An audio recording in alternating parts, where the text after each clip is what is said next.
Hi, today I'm going to talk about how to determine the center of interest in your painting.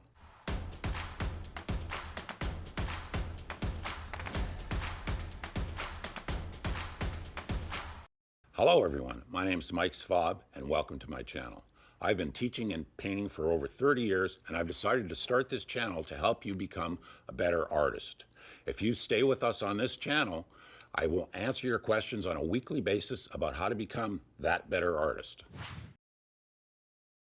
To get the center of interest in your painting, I'm going to give you a method that works well and it relates to all the other arts.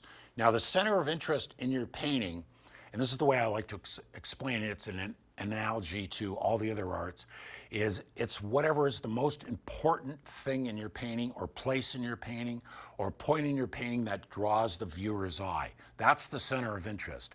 And if you don't have a center of interest in your painting, it means what you've got is more than one or two, or four, or 60, you can have way too many. And as soon as you put more than one, what you do is you confuse the viewer.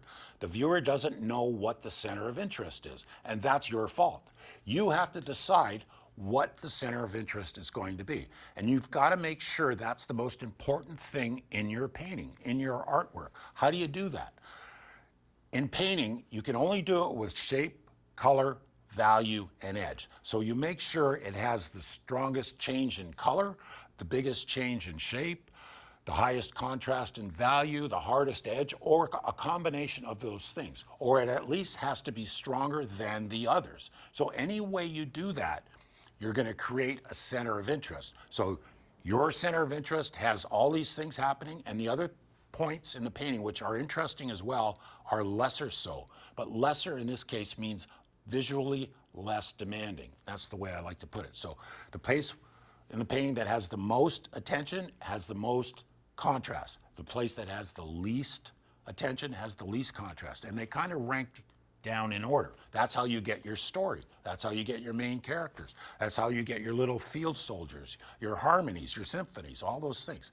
You've got an important main character and then all the supporting characters. And that's how you get your center of interest in a painting. I hope you found this information useful. And I have a handout called How to Fix Your Painting, and you can get it by clicking on the link below. And thank you for watching.